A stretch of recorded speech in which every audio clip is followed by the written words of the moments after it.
Okay बच्चों, next हम start करने जा रहे हैं सिंपल हार्मोनिक मोशन चैप्टर।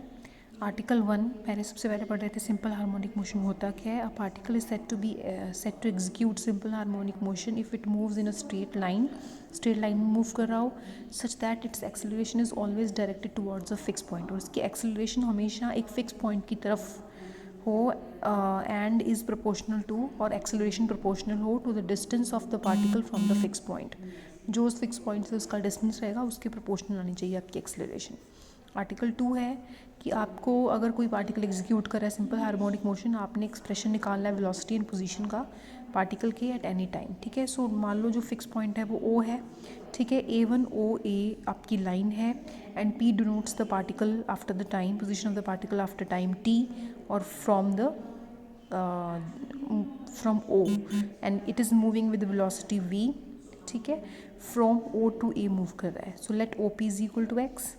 तो एक्सेलरेशन क्योंकि आपको गिवन है कि सिंपल हार्मोनिक मोशन में प्रोपोर्शनल होती है टू द डिस्प्लेसमेंट, सो आपकी एक्सेलरेशन प्रोपोर्शनल होगी x के, तो एक्सेलरेशन इक्वल होगी म्यू x की। प्रोपोर्शनैलिटी का साइन हटाओगे तो साथ में म्यू लग जाएगा ना, मतलब कांस्टेंट ऑफ प्रोपोर्शनैलिटी लग जाएगा। That is acceleration is equal to mu x, where mu is your constant. ठीक है, सिंस एक्सेलरेशन जो है वो टुवर्ड्स ओ लगती है बट पार्टिकल ऑपोजिट डायरेक्शन में मूव कर रहा है, सो आगे नेगेटिव साइन आएगा, acceleration is equal to minus mu x आएगा। तो ये डी एक्स इधर ले जाओ, दैट इज सेपरेट कर लो, वेरिएबल्स को इंटीग्रेट कर लो, आपका यहाँ कांस्टेंट ऑफ इंटीग्रेशन इंट्रोड्यूस हो जाएगा।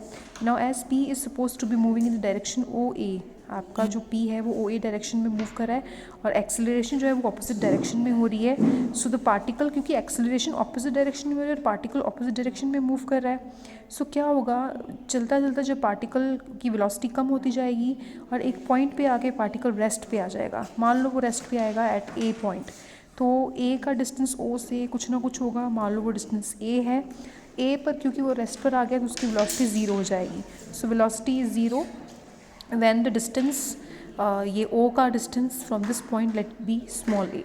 ठीक है, सो फ्रॉम टू जो आपकी इक्वेशन निकली है उसमें वेलोसिटी ज़ीरो ये ज़ीरो बन गया, is equal to minus mu by 2, तो एज इट इज़ रहेगा, एक्स स्क्वायर की जगह आ जाएगा ए स्क्वायर प्लस C1, और C1 की वैल्यू निकल जाएगी। जो भी C1 की वैल्यू निकली आप यहाँ पर पुट कर दें।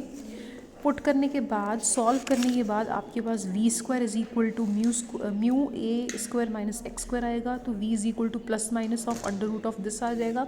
सो this equation gives the value of velocity for any displacement of x since the P is in moving in the positive direction. देखो ये डायरेक्शन को जब इस तरफ जा रहा हो पार्टिकल तो पॉजिटिव डायरेक्शन बोलते हैं, जब इस तरफ जा रहा हो तो नेगेटिव डायरेक्शन बोलते हैं। Since the particle is moving in the positive direction, so velocity को प्लस साइन से आप लोग कंसिडर करोगे। ठीक है ना, सो v की value d x by d t आ गई।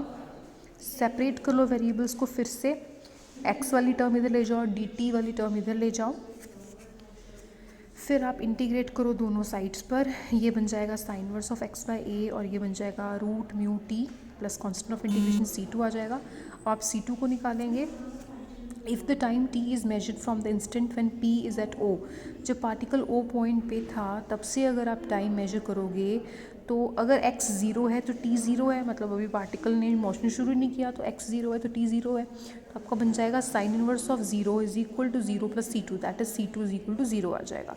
C2 को यहाँ ज़ीरो पुट कर देना, sine inverse of x upon a is equal to root mu t आ गया, यहाँ से x अपॉन ए आ जाएगा sine of root mu t, और x is equal to a sine root mu t.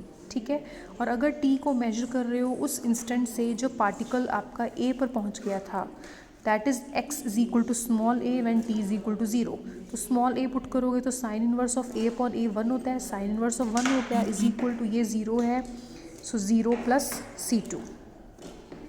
ठीक है, तो आप यहाँ से C2 की वैल्यू निकाल लें, सॉल्व करके it will be equal to pi by 2, तो पाई बाई 2 पुट कर दें।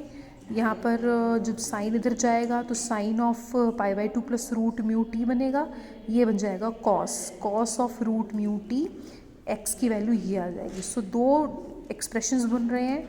ये एक्सप्रेशन तब बन रहा है जब time t is measured from the instant when the particle is at the o, और ये तब बन रहा है जब particle is at the time is measured when the particle is at a।